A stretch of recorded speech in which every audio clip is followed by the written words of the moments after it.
This podcast may contain views and opinions which are those of the hosts and do not necessarily reflect the official policy or position of any local agency, organization, union, employee, or company, including the podcast. All right, everybody. Welcome back to OCST, Off the Clock Shop Talk. I said it right? Say it 5 times. I know, right? We got a lot to get into, so let's just get into it. And jump right into this. Wanted to go over real quick. You know, I know I have election fatigue, so I don't want to labor too long on this, but I will say I personally wanted to say thank you. I know that I get to keep my job now, even though we are not operating in that capacity right now. But I will say, look, thanks for all the people who voted. We're going to do another segment later where, you know, at another time where we talk about all the numbers and who voted and how many people. And let's just say Members First had a landslide victory. And it is what it is. Now it's time to get back to work, right? Get back to, in my opinion, putting the pieces back together and just uniting. We got a big contract coming up for UPS. So with that being said, look who's back. All right. Comic Relief. Oh, man. I'm going to work on being funny. Well, I'll tell you what. Last Just week, make sure you work on talking into the mic because we had that issue last week with the guest. Last week, we put Sawas on timeout, and we told him to work on his material. And he's back. You got a minute for us? Fresh material, ready to rock and roll. I'm ready. I like the confidence. All right. So, first segment. What were we jumping into first? First segment. I know we've mentioned this before.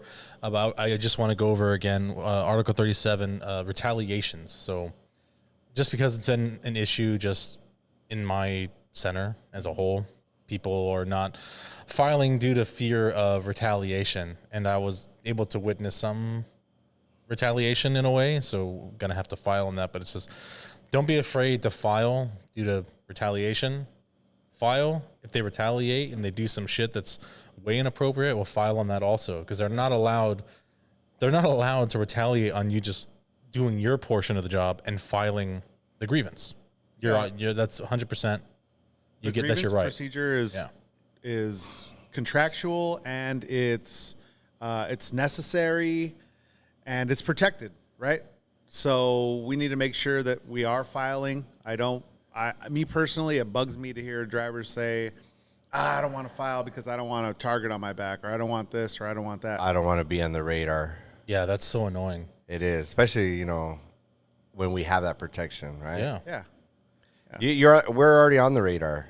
It's called telematics. It's called Orion. Analytics. All that stuff. All that stuff, yeah. Cameras, so. Yeah. Yeah.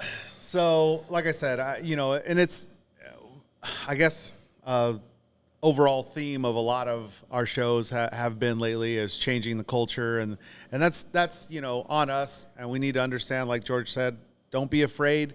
At the end of the day, look, if we file a grievance and the company knows that they can retaliate or do something that's going to keep us from that procedure, they're going to do it. They're going to do it. I mean, why wouldn't you? If you could retaliate and know that that's going to scare the members into not filing grievances. 100%. I mean, that's what they're going to do. So, you know, I heard somebody say it today. I haven't heard the saying in a long time, but sack up and file that grievance. I love that term. Yeah. I love that term. Sack up. Sack up. Have you never heard that term before? Sack up. Sack up, grow a pair. Yeah, grow a pair. Oh. Yeah. I had a buddy one time fucking do that. Actually, literally hit me in the sack and go, sack up. Well, George. You know who you are. Yeah, we don't want to get into that. That's another podcast. That's a whole different one that requires leather and whips. Yeah. Off the clock. Crazy talk. Yeah. OC BDSM. Yeah. Anyways, all right. So Article 37, like George was saying, in regard to retaliation, make sure you guys are filing. I always tell everybody, file on each scenario individually, right? Each incident of retaliation, each incident of harassment, those are all separate grievances, and those need to all be filed on separately. Just so, like we've talked about in the past, we're building that paper trail. We're doing our due diligence and keeping management in line and letting them know that they can't fuck with us. I mean, at the end of the day, look, if you're doing your job, you're there, you're there every day on time. At the end of the day, they can't fuck with you. I mean, if they violate the contract and you file a grievance, you have the right to that grievance and you have the right to that procedure. And we're going to hold strong to that. And you have my backing, and I know for sure you have the backing of the local. 952 is not going to put up with that shit. So file. Wow. File. Is that better? I'm just curious. Is this the new material? So It's very similar to your original stuff. yeah, they told me to start off with this. Everything would be good. Hey, no commercials on the show. Oh, I'll blur it out. let me block it. But everyone knows what that is. Yeah. I know we wanted to talk about a couple things. Let's talk about peak all-encompassing, right? We're talking about the PVDs, seasonal drivers, everything that's going to come at us at peak. Even the shorter days. Everyone knows that it's going to be dark out soon. So we kind of wanted to give you some tips and stuff. But let's just jump right into that segment, and we'll talk about PVDs first. I know we've talked about some of it in the past. We have been on some calls and kind of gotten some direction from the West, as far as like on the union side of things. And I'm excited to be honest. Look, it's something that we've never been like coordinated with, where we do coordinated grievances and coordinated information requests and those kind of things. And that is happening. And I got to give it to Mark Davison, the new chair of the West for our side for UPS. The guy's kicking ass, and just kind of getting everybody on the same page so we can be, just poignant with what we're doing. We're all steer in the same direction. Just like I know a lot of people have heard me, talk about in our building. Like I want to make sure that all the stewards are on the same page, all the members are on the same page, and we're all steering the same direction, because that's how we get stuff done, right? Together we bargain, right? And it's refreshing. United, we bargain. It's refreshing, John. That call that we were on Friday, the direction that Mark has put out there, the company is going to see that, right? They're going to see that we're all going and sailing in the same direction, the same type of information requests. Grievances. We're not individual locals. We're not filing different things or in a different way. The direction that Mark has put out there is we're all going to be on the same page, like you said, John. It's refreshing because before, the way I saw it was every local was to each their own. Yeah, filing their own type of grievances in their own type of way.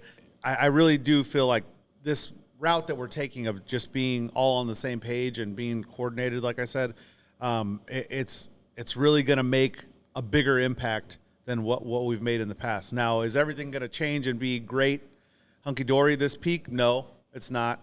They're still going to use PVDs. There's still going to be buildings where they try to overuse them. But we've laid up the ground rules on what we're looking at and what we're going to file for, and we're going to do that all together as one. Yep.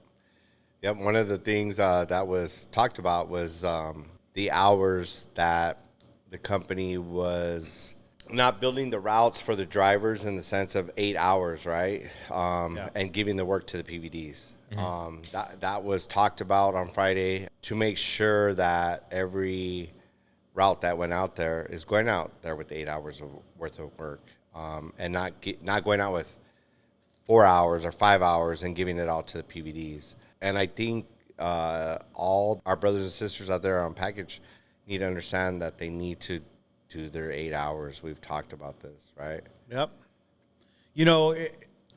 I think in different places it's a bigger struggle than others, but all around, like just everywhere, it seems like a lot of people don't really want to work, or they only want to work like the bare minimum of what they need to work, to, whatever that is to pay their bills and stuff. I get that part, but there is a broader thing that we're trying to do when we say, hey, work your 8 hours. And that broader thing is we're trying to protect the work for the future generations. Yeah, the company's kind of already taking the position that if we don't want to do the work, they got guys they could pay cheaper to do the work.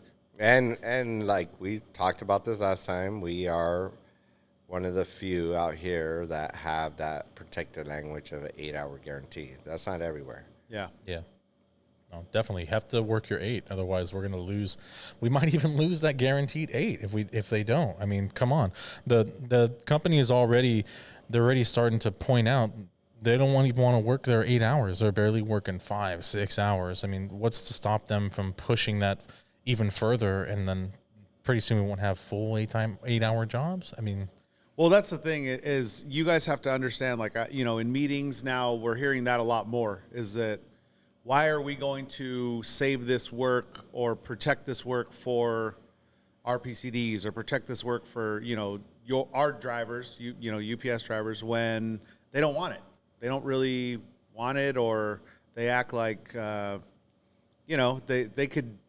fine with 5 or 6 hours. Yeah. Or, I mean, the younger drivers, some of them are trying to go home every day. Some are trying to go home every day, and they need to work. For one, they need to learn routes, and then 2, they need to invest in their future. And they actually can't. They're not going to be able to retire with the healthy pension or benefit if they're not putting money into it. Yeah, that's something also, guys, that you need to understand. Every hour worked, I mean, you're talking about pension contributions, right? Up to 2080, right? And I know. If that's something you would want to change, I've heard a couple people say, hey, we want more than 2080. We want every hour worked to be, contributed to as far as the pension. Great. Put that in a contract proposal. Those things are coming up on the 29th and the 30th for 952. We have contract proposal meetings. We have some surveys going out where you could do your proposal online. But that's been one I've heard, right? More pension contributions, more than the 2080. Right, because, there's a lot of people that go over 2080 through the year, right? Yeah. There is actually a grievance filed in feeder for that from one of our members. Yeah. There's a formula to it, but, it's definitely something that all of you are listening that want that need to put that down, like John said, in the contract proposals.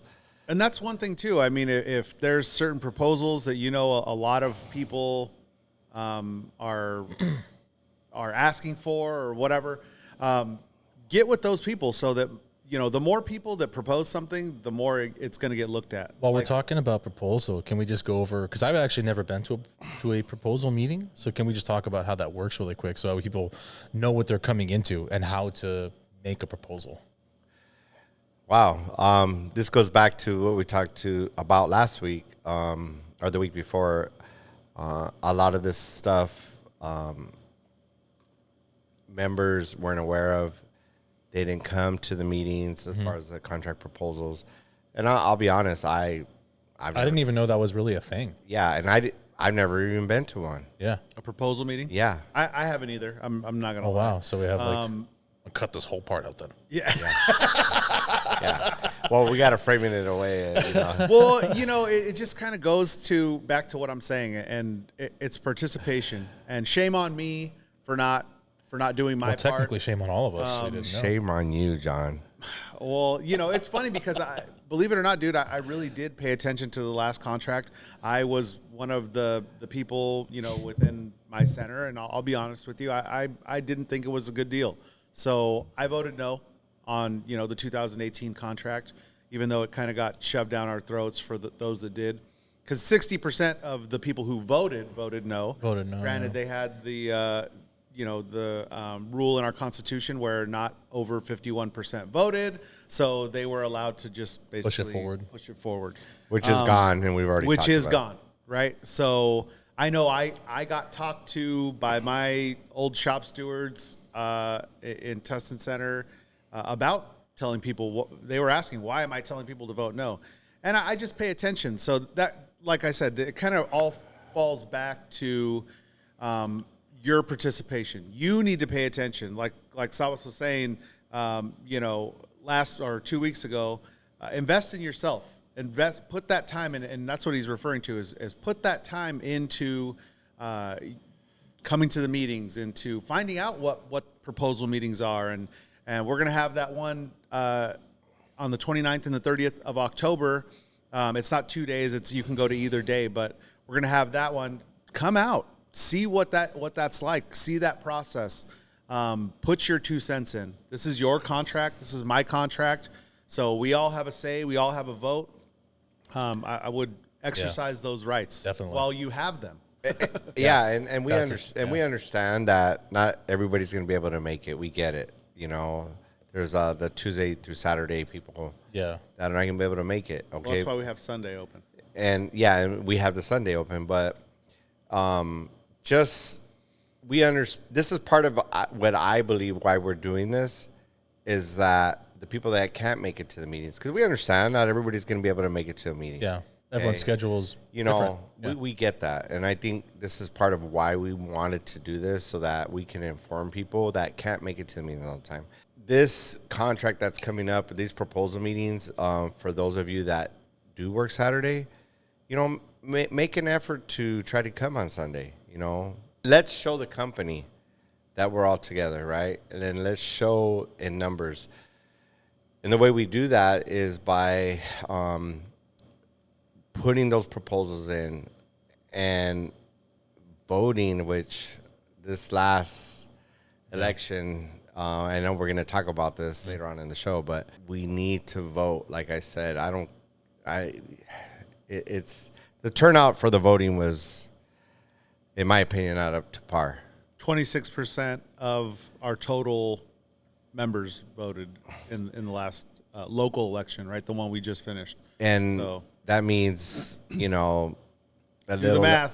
Yeah, Do the math. I'm not going to do the math right now. I saw you. You went, and then you went, I'm not going to do the math. But that means that 6,000 plus ballots went in the trash. Let's talk about. I mean, we're already here. Let's talk about that. Let's talk about the remainder of the ballots that were also trashed because they weren't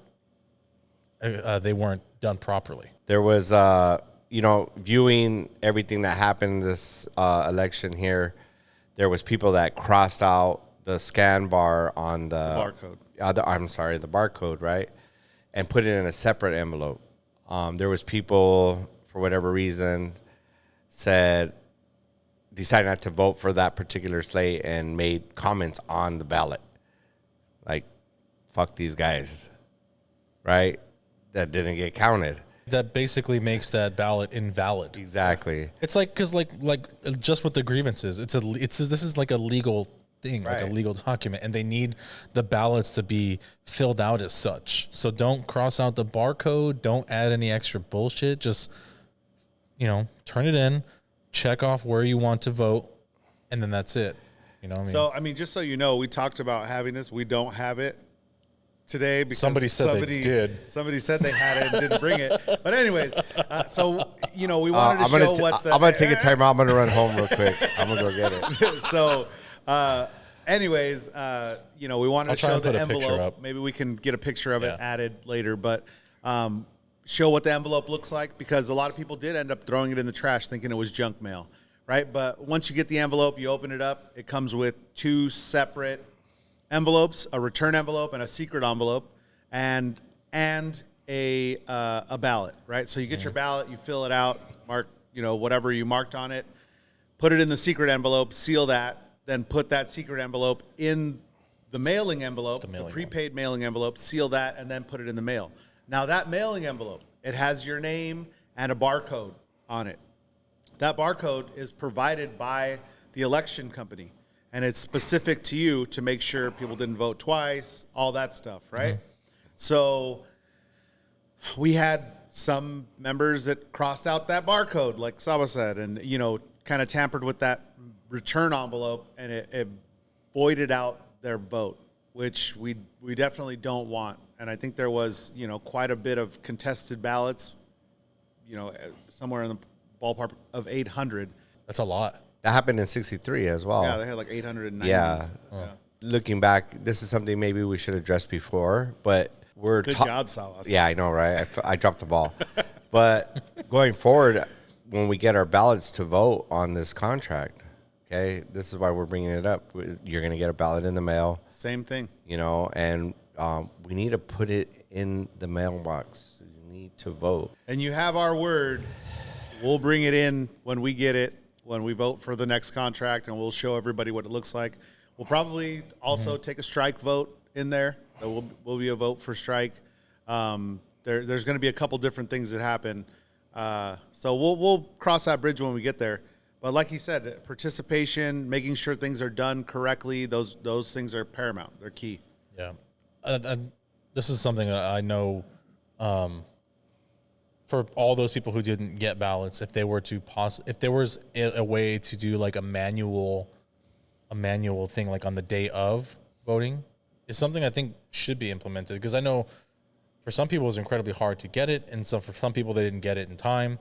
Yeah. So being able to show up on the day that it happens and then being able to fill it out there, it can still do the same thing. Maybe have like a booth and then still have the secret ballot envelope and also the other ones. That way it doesn't get mixed in with, obviously, that way they don't know how somebody voted. I heard there was some issues with people calling to reorder a ballot. I heard a few members call me and said took forever, they didn't get it. I don't know how we expedite that or make it better, but I know there was some issues. And just so you guys understand, it's not the local that runs the election, right? The election is run by a government service, Unilect, right? They are third party to us. That way everything is transparent and, on the up and up, right? No one's changing ballots or, being crazy. So they actually run the system. We vote through them. They do the count when the count is time. They come in, they get all the ballots from the post office from where you guys all mailed them in. They come in, check all the envelopes on the outside, open those, then open the secret envelope, and then they'll double check, their machines, make sure everything's running. They'll run a test batch, and then they'll run all the votes through. So that's kind of the process. But just so you guys understand, it's not. I've heard a lot of stuff. Why can't we vote online? Why can't we do this? Why can't we do that? We actually don't run the actual election portion, right? The vote is done by, in this case, it was done by Unilect. It's a third party, and I understand the reason for them to do it third parties because it's the most non-biased. Yeah, for sure. Yeah. Sure. So it's like it doesn't make sense for them to be like, why don't we control it? Because if we put it in the control of like the union, obviously it's gonna be swayed. It's gonna be too biased. And then people, at the end of the day, people would complain. They're gonna complain. They would say this. It needs fair, to be done by a third party for sure. Blah blah blah. So, like I said, it's just everyone needs to understand how the process is done, why we do what we do, and who runs it. Honestly. Yeah. I concur. We're waiting. We're waiting for the new material. Well, we're waiting. I'm just saying. I only went to one class, so I was gone. Can you juggle yet? I can't juggle yet. I'm working on that. You didn't hit up open mic night? Yeah, no. Well, you guys sent me to. You guys got a Groupon. That didn't take me very far. We got like 2 hours of training. My bad. Well, we try to save a buck. Is that even a thing still? Hey, we're gonna put our Venmo down here or our Cash App. You guys can send us donations because we're gonna send Sawas to comedy school. Oh. Something is not working. Or clown college. Yeah, clown college, like Homer. You're going to clown college with Homer. I'll try anything once. All right, let's move on. Let's move on. Back on track. Yeah. So where were we at? Peak, right? Yeah, I think we're at peak now, yeah. So we discussed a little bit about PVDs. Obviously, the company is going to utilize them. We don't really have a say whether they can or can't. Our positions, just looking at it, we want to make sure that they're not working more hours than us. Guys, if you want more hours and you are in the Laguna, the Anaheim building, under our jurisdiction, please say that you want more the hours. hours. I need you to say, hey, I want more hours. Okay. Now your 8-hour guarantee, that should be right off the bat. You'll get that no matter what. We'll file on that all day. But As long as you work it. yeah, but if you want more hours, go get those hours. And the other guys, I'm going to, the guys that don't want so many hours, I'm going to still request that you work Your 8. At least your 8. Yeah. And in my opinion, look, I think we should be pushing these guys to work at least 9/5. The reason being is we gave up the 9/5 language during peak for a reason. We did. The union said, hey, we understand. It's our acknowledgement of overtime. It's the company's acknowledgement of overtime. They understand. We understand. Hey, peak is going to be heavy, and they're giving up the rights. We gave up our 9/5 rights during peak so that, we could service the customer, really, at the end of the day. You could be Santa Claus like we have been for the past 100 years at UPS. Brown claws. Yeah. I want my Browns in a Santa hat. That's what we're talking. Yeah.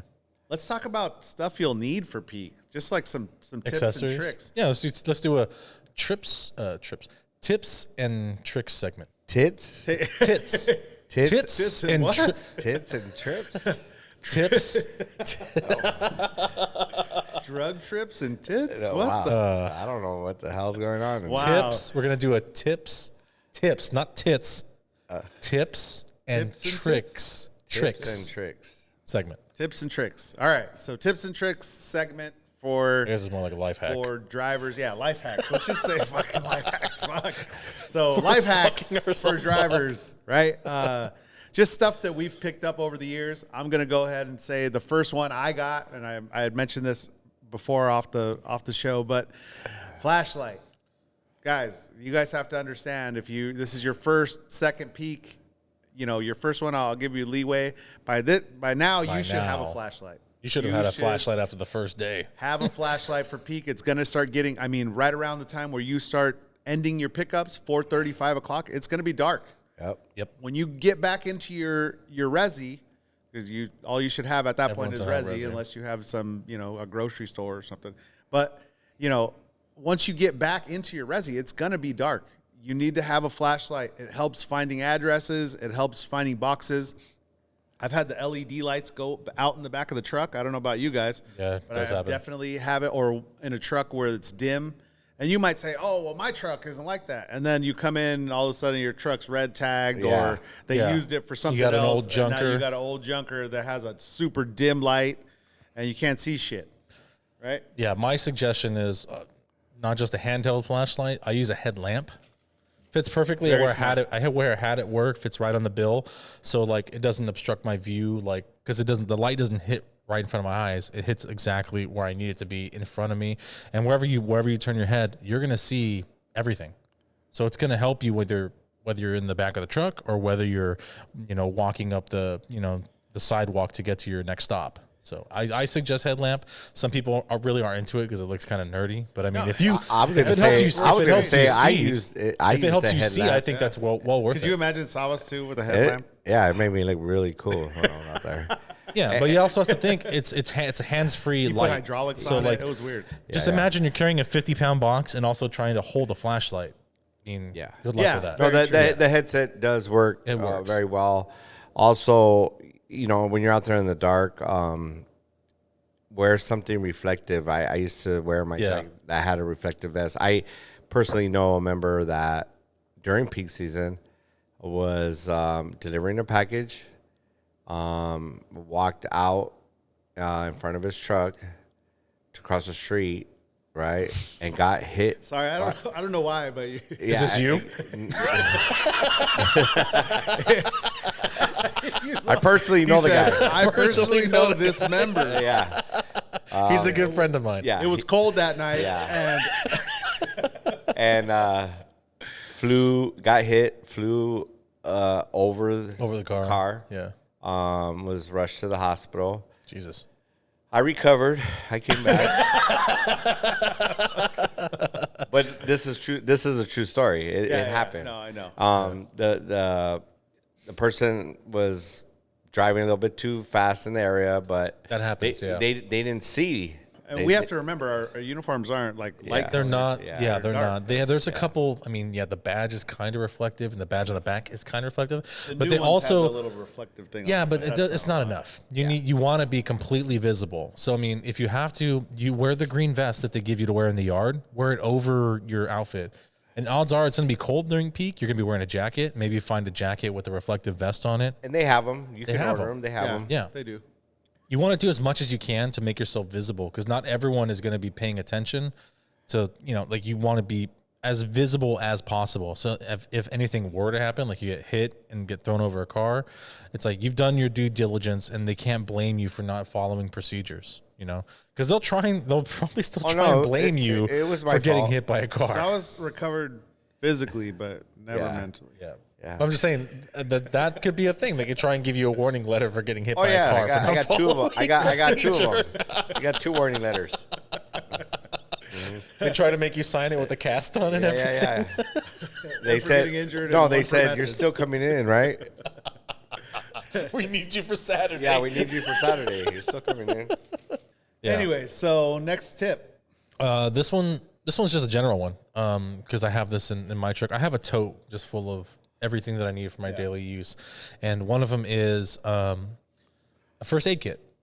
I believe that's very essential because odds are you're going to get like nicked on a fence or your hand card or just sharp metal or just anything. You're going to want a first aid kit handy because you never know what's going to happen during peak.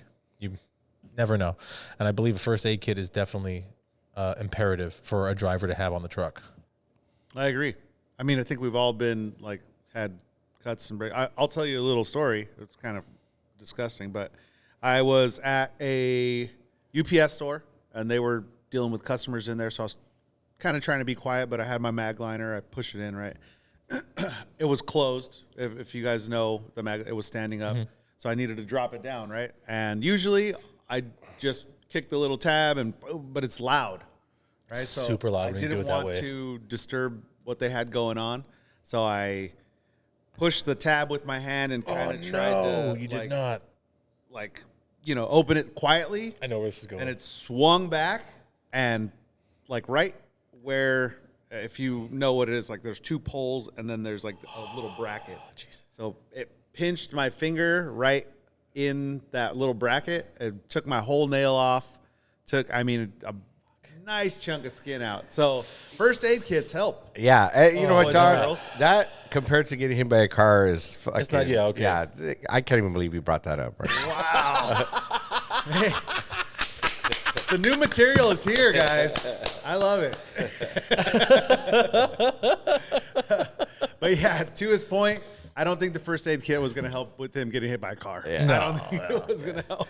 Yeah. Be lucky But if mine helps. in all seriousness, yeah, have that with you. I always carried, honestly, Band-Aids, gloves, latex gloves. That was just me. Maybe some alcohol. I had peroxide or whatever. Yeah, It's like Neosporin. Stuff dirty out there. Our job It's is dirty. It's dirty. It's a dirty job. Yeah. You're in the back of a truck that odds are you haven't cleaned if your utility because it's not your truck. Why would you? Yeah. So it's like it's gonna be filthy back there. All the drivers are completely filthy when they get back home. I always had some sanitary wipes, to wipe down the steering wheel and all kinds of stuff. I want to say this. The one thing that drove me crazy was guys that used a bottle and left it in the truck. Okay. Look, if you do that, clean your mess. Hey, Bro, don't I have leave it so in the many truck. issues with that. So I've been driving for more than 10 years. Right, I started a little bit late, and I've never once had to do that. And there's the guys that have been driving for like 6 months that pee in the back, and I'm just like, find a bathroom. I don't understand the necessity, to pee into a bottle. Well, first of all, if your thing fits in the top of that water bottle, I'm sorry. Very true. Gatorade bottles are a lot better. Okay. Anyways, no, for real. Like that was a big issue. A lot of the senior guys that come in and That's a big issue. Just everywhere. Yeah. Remember our brothers that are using the bathroom in a bottle, clean it out. Don't leave it in the truck, man. It's like a biohazard issue. It's just disgusting. We're not here You know, I'm not your mother. Clean up your mess. Yeah, clean it up. I agree. Yeah, I And, agree. and that has been something that has been going on. And for look, a long time. I'm not going to say I've never pissed in a bottle in the back because, I have. But I always clean it, number one. But Nice. number two, you have to understand, and now in retrospect, as a younger driver, I didn't really understand. Now as an older driver, I understand because when they build these time studies, guys, when they look at our times, and nowadays, and I don't even know if you guys understand, but a lot of time studies are built or are constantly changing, like per their computer, right? So if you notice your route might all of a sudden, one day you're beating it by an hour, and then for some reason now you're not. No, you're not. Yeah. Right? So they update those things periodically, and it's built off just looking at the numbers on the computer. And it's going to take more time if you go use the actual restroom. Like you go find a building, you go use the restroom real quick and, wash your hands and then come back out. That is going to be time that should be allotted to you. It should be okay. So Well, this we have personal it should time. be. It should be Continue to exactly. take that time from you. It should be allotted to you. You shouldn't have to worry about breaking off to use the restroom and them hassling you, Right. for doing that. That's your personal privilege. We have personal time language in the contract. I've been on car with the supervisor that, and I think we kind of talked about this last time, but they told me, "Oh, you got to clock out to go to the bathroom." No, I don't. Fuck that. No, I do Fuck not that. have to clock out for a break to use the restroom. Yeah, It's personal time. that's personal and we'll time. post that up in here. Yeah. Okay.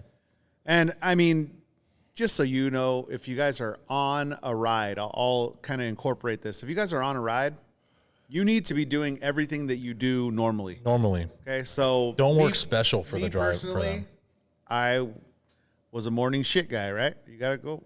Oh, go. get into shit time? Yeah, dude. Because look, He's dropping a morning if Duke. I was, Wow, if this is I would work. get done with my air, and then usually I'd have to go take a shit. It is what it is. It happens.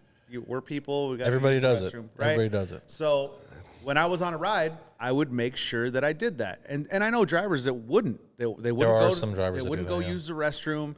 They're so worried about what the supervisor is going to say or think. I went and did my thing. I said, hey, I'll be back. I'm going to go to the restroom. I come back, 12 minutes later, whatever, 15 minutes later, and he can Wow. eat shit. I got to do, you got to do what you got to do.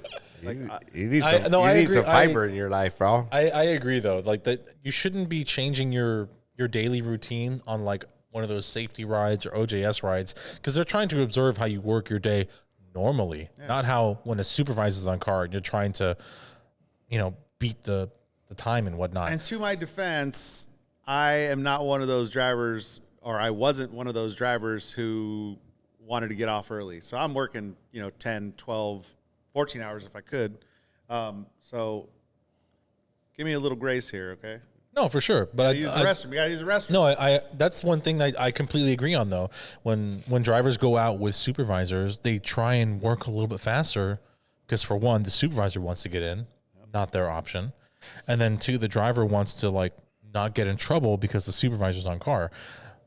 Just don't even pretend they're not even there and just do your day normally. Yeah. Because that's kind of what they're looking for anyways. They want to see how you are working your day. But if you're changing your whole routine to just impress or just get in early, you're defeating the whole purpose of the supervisors being on car. And I'd make mental notes of things. I mean, I guess we're kind of getting into rides now, but I would make mental notes of things like if my load was lighter, if I felt like my load was massaged, as they call it, it just looked like everything was kind of flowing and was loaded a little bit better than it normally is.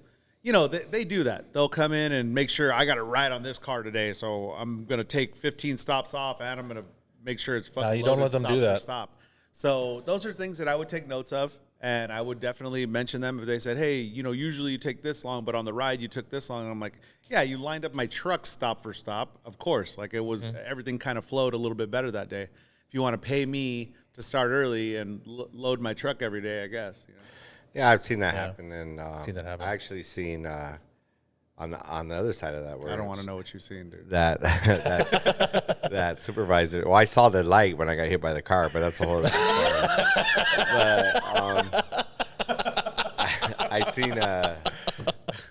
I seen a supervisor. Well, I had a supervisor get in a car with me and basically tell me, Salvas, please don't keep me out all night, right? Because Yeah. I'm gonna do what I'm supposed to do, right? Yeah. And I'm not gonna change anything. You go out there, you don't run, you don't let that supervisor help you load, deliver. Nothing. He does not touch anything. You just They're there to observe. They're there to observe.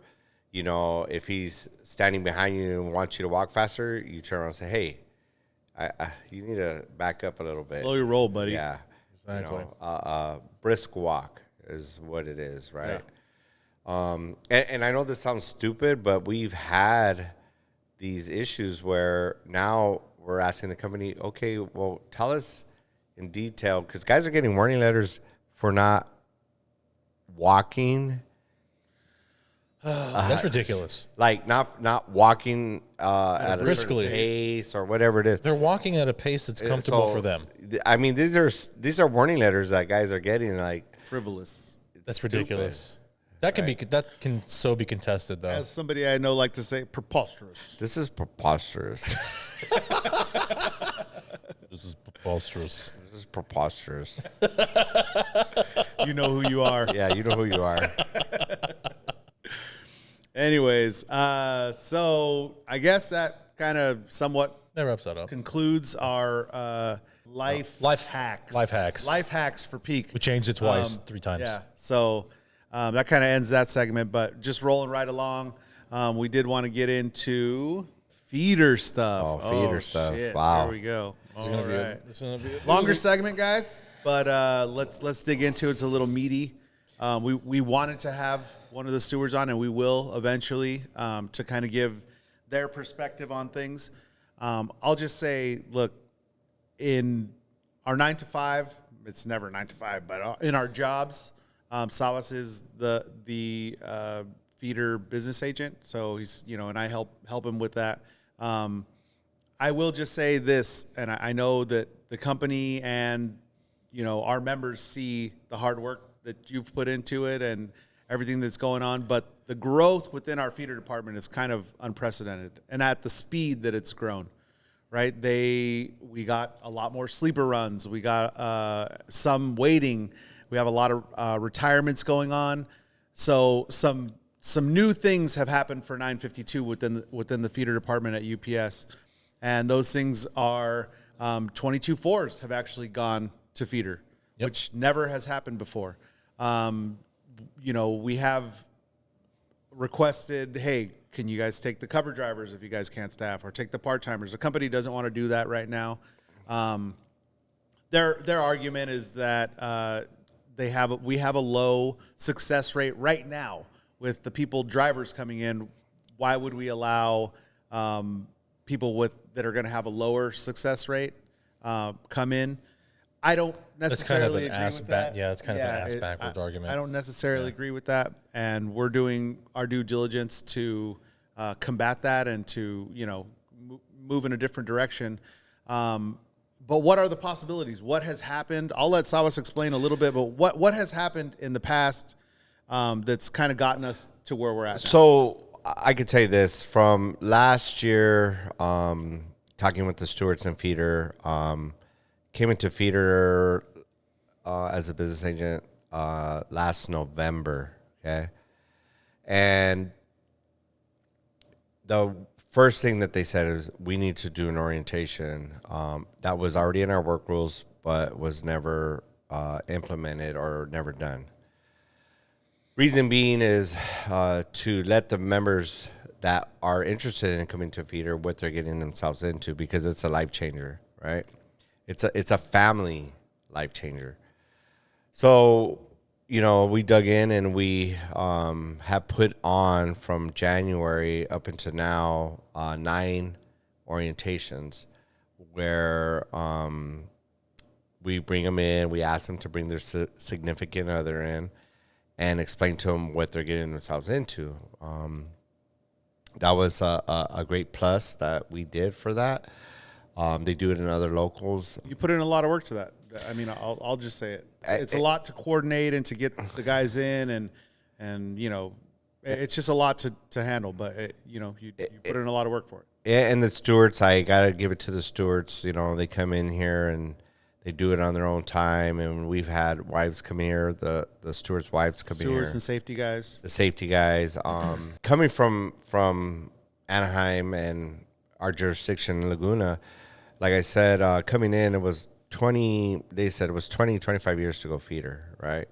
Yeah. The growth that we have right now is crazy. We have 224s in there that have been driving for 2 years. 2 years or less. Yeah. We have a lot going on with the feeder department. The sleepers is really what's going to grow because we don't have big companies coming out here in Orange County where they're building these massive. We don't have a lot of land out No, here. we There's don't, not a lot, right? no. I mean, So it's pretty much all. it's going to Yeah. be all sleeper. Yeah. That's the growth we have. But we had a orientation earlier today. Okay, this is going to be the last class on the 24th of October For the year. for the The year. company's gonna put on. Yeah, for the company. I mean, yeah, the class for the company. But So we have one more. yeah, The rest here. So October 24th is when the last class that the company's going to put on for the year starts. And then they're gonna do just peak, and they're not gonna do any more orientation. Yeah, and then they're going to do peak, and then we'll roll into next year, and then they'll start hiring. Okay. They do have 4 more runs plus retirements. There's still a lot of opportunity. That being said, they do need to staff right now. There's 13 spots available. By the time you hear this, you're probably behind the ball if you haven't been getting there's ready. 13 spots already. as of As of today, which is, what's the date today? Today's the 9th. The 9th. 10/9/22 is today. This is coming out on Friday. So, if you have already gone to an orientation, you are there, you just need to get your permit or you need to get your drug test, get those things done and contact Sabas or myself immediately. ASAP. and George, you could post our numbers up on there too. Not my number. No, I'm just. I'll put a link in the description below. Okay. So, so that being said, what's next? And when we figure out the 13 spots that they need for peak, we can staff whatever we can staff, and we have to see what the company wants to do. Are they going to give away our work? Are they going to hire off the streets? We really don't know as of right now. We don't know what they're going to do, but they've been threatening these things to either give away our work or to hire off the streets. And the work that we've put in, that Sabas has put in to trying to get it staffed, getting the people ready, those things has not gone unnoticed, but it really hasn't Progress. really bear much fruit, right? It just Right. hasn't yet. We're hoping that we can turn that around. It seems like a lot of the older guys don't want to go feeder anymore. Like they just don't want to give up their package routes or lose seniority. I don't know what it is. Something's kind of changed and we have this unprecedented growth. I assumed that we would, just have people dying to go in feeder. That's how it was back in the day. It used to be. right? It used to be that I had never really wanted to go feeder just because I already knew the path that I had, and then I had kids, and it's like I can't really give that up. Be home even less than I am now. I mean, we're recording on a Sunday. I'm not even home, so it's like, I can't give up any more than that. But I mean, if you can give up the time, it's a great job. It's fucking great. It's a the really premium good job at UPS, right? I just want to let the membership know that with the stewards and myself and John, you've been great helping with this. We have done everything we can to really staff and get the feeder department going. It's been a challenge. Like, to me, the guys that have been in package for 20 years, there's really no incentive for them to come into feeder because they go to the bottom of seniority. They don't want to lose Just none of the that. money. Actually, yeah, you're going to make more money, but But you have to start. You literally have to start the the seniority process Yeah, over. you start the Within the seniority process over Yeah. different classification. But this is where the younger generation that's coming in, right? The 224s And that are coming in. Yeah. They're going. We have guys in there right now with 2 years. They're benefiting the most for sure. They are. They're already at the bottom. Why not just start the bottom again 2 years from now instead of 20 years from now? So It's a big deal. this is a huge opportunity. Anybody listening out there that is a 224, I would highly suggest that you consider coming into feeder. Or the older guys. I mean, honestly, do the, if stuff changes where you can do the feeder work, I mean, and you can live that schedule and whatnot, do it, get in there. I mean, it's going to suck for the guys that come in later, and you're going to be like, oh, I've been driving for 15 years or 20 years. And then a 224 has more seniority than you. In feeder. And he's been driving for, 3 years, 5 years, whatever. And he has more seniority within that classification than you. And that's the way it works. You're only afforded an opportunity, right? So everyone has been given the opportunity. It's open. I sent countless messages, had them, sent over the dyad, been posting it. And if you don't know that you can go feeder right now, I'm telling you, take this opportunity, because even by the time you see this, you might not make that class for the end of the year, but there is going to be more coming up, and we need more guys even, this coming year in 2023. Yeah. So the push for our guys isn't over. Whatever happens, but as of right now, the opportunity's there. So go grab it. I highly suggest that to these younger guys coming in. Really consider. This is my going official feeder. resignation. I'm going feeder. John, I was supposed to say that. But yeah, for real, it's just a great opportunity, to come in at a young age, save your body. Yeah.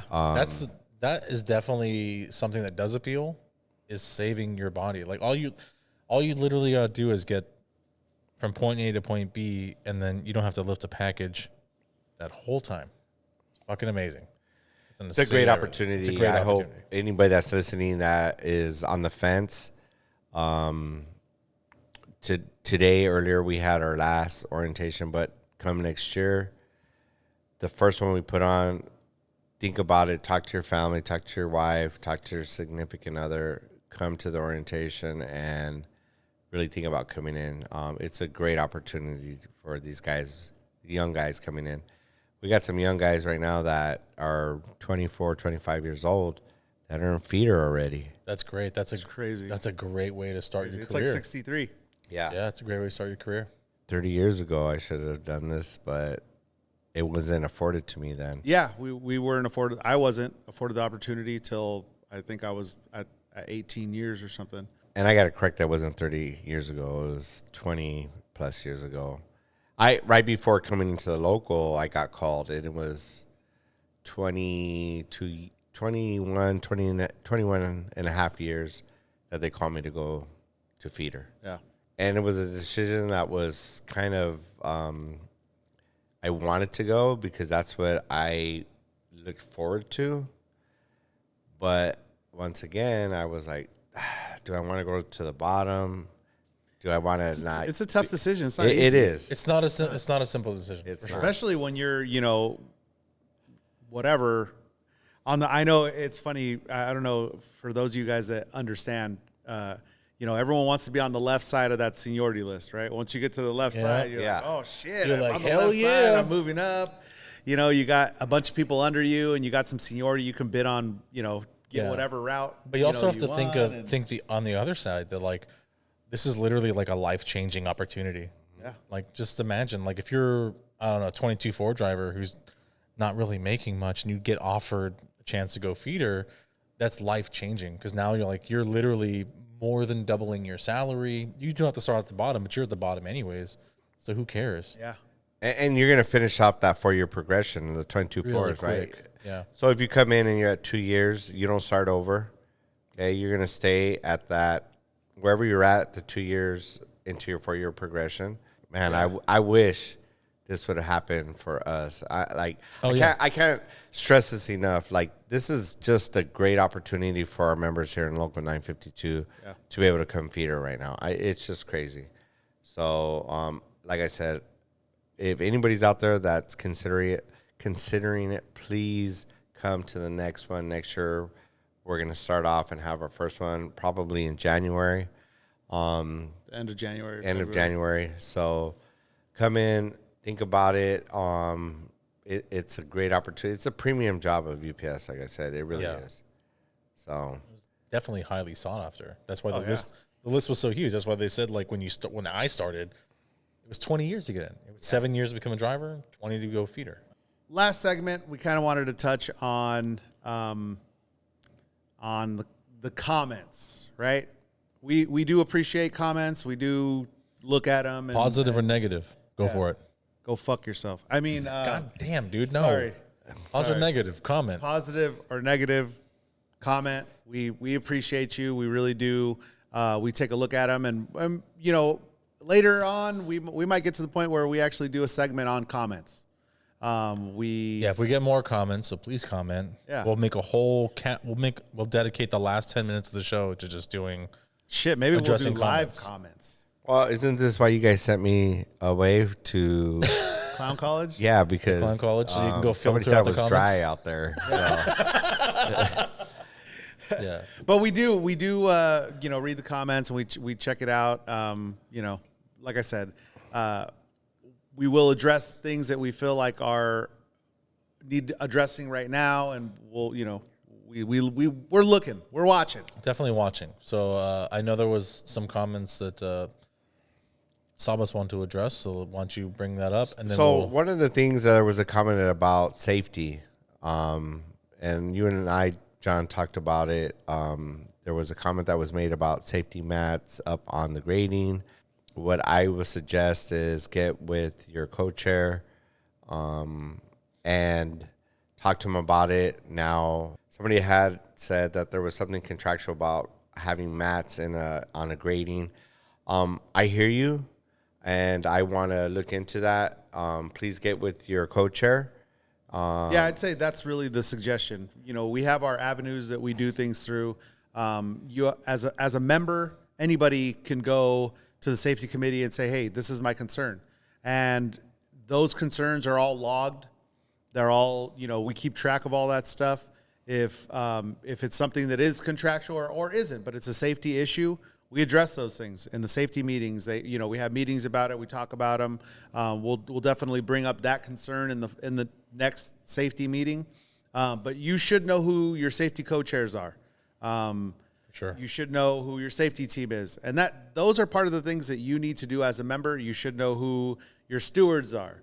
And obviously, as we do the show, the whole point is to inform and to educate and whatnot. So we plan on having most of the stewards on, and We're trying. We're trying. Yeah, we're trying. And this goes back to investing within ourselves to have one of our stewards or anybody come in on a Sunday like we're doing right here, right? We're giving up our time. We could be at home watching football, but we're doing this. Watching the Raiders lose. Oh, sorry.